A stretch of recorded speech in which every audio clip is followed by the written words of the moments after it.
Herkese merhaba, YouTube kanalıma hoş geldiniz. Bugün sizlere el açması nefis bir börek tarifim var. İçi yumuşacık, dışı çıtır çıtır olan bu güzel böreğin tarifine dilerseniz hemen geçelim. Toplamda 6 su bardağı unla böreği yapmaya geçelim arkadaşlar. 1 tatlı kaşığı tuz ilave edelim. Suyu ilave ederek hamuru yapmaya başlayalım.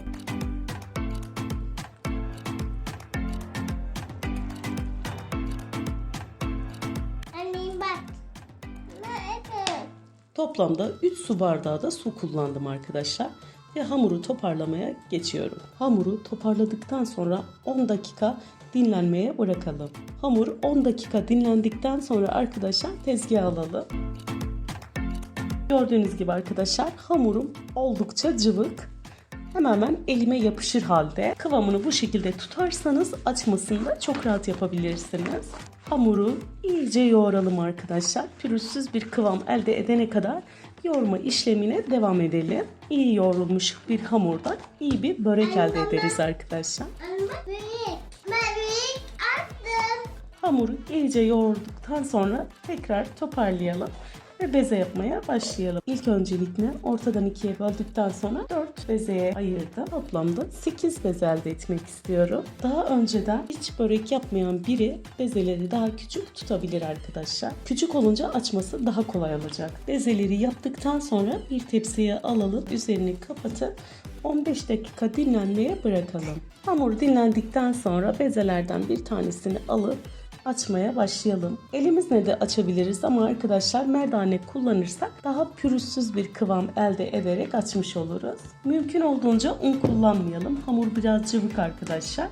Un kullanmadan açarsak daha iyi bir sonuç elde ederiz. Bir tabak büyüklüğü kadar açarsak yeterli olacak. Bu şekilde açtıktan sonra kenara alalım. Bütün bezelerimizi aynı şekilde açalım. Hamurları açtıktan sonra içini yağlamak için 100 gram oda sıcaklığında beklemiş tereyağı ve yarım çay bardağı sıvı yağ yanıma alıyorum. İlk öncelikle tepsinin içini birazcık yağlıyorum arkadaşlar sıvı yağını. Daha sonra açmış olduğum hamurlardan bir tanesini koyuyorum. Birazcık tereyağı, biraz da sıvı yağ sürüyorum. Tereyağını eritmeden bu defa kullanmayı tercih ettim. Bu şekilde yaptığım zaman tereyağımda çok etrafa akıp ziyan olmuyor arkadaşlar. Bütün hamurları bu şekilde hazırladıktan sonra arkadaşlar yaklaşık 40 dakika dinlenmeye bırakalım. Böreğin iç malzemesi için arkadaşlar ilk öncelikle yarım çay bardağı sıvı yağı ilave edelim tavaya. Daha sonra 200 gram kıyma, 2 tane orta boy soğanı doğradım. Soğanı da kıymanın üzerine ilave edip kavurmaya başlayalım artık. Kıyma kavrulduktan sonra içerisine 1 çay kaşığı tuz, 1 tatlı kaşığı toz tatlı biber, 1 çay kaşığı da pul biber ilave ediyorum.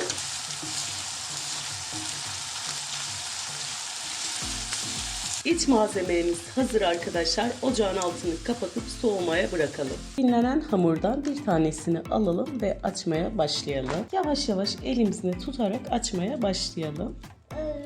Oldukça rahat açılan bir hamur arkadaşlar gördüğünüz gibi. Elinizin dokunmasıyla açılması inanın ki bir oluyor. İncecik de açılıyor.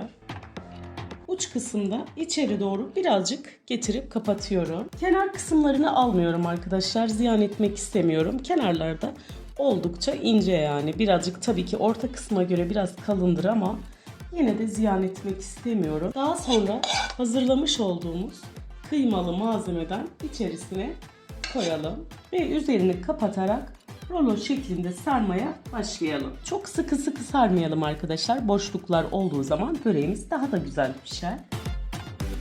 Bu şekilde sarmaya devam edelim.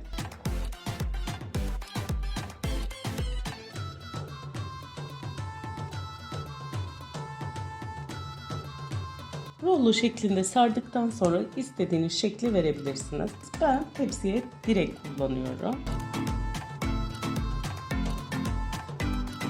Üzerine bir yumurta sarısı sürelim arkadaşlar. Susam serpip ve 180 derece fırında kızarana kadar pişirelim. Böreğimizi alıp servise geçelim arkadaşlar. İnanılmaz güzel oldu arkadaşlar böreğimiz. Gördüğünüz gibi dışı çıtır çıtır, içi de yumuşacık oldu. Nefis, el açması kat kat olan bu böreği evinde herkes çok rahatlıkla yapabilir arkadaşlar. Şöyle daha yakından göstermek istiyorum. Katları oldukça ince oldu arkadaşlar. Buraya kadar izlediyseniz arkadaşlar kanalıma abone olmayı, yorum bırakmayı unutmayın. Başka bir videoda görüşmek üzere. Hoşça kalın.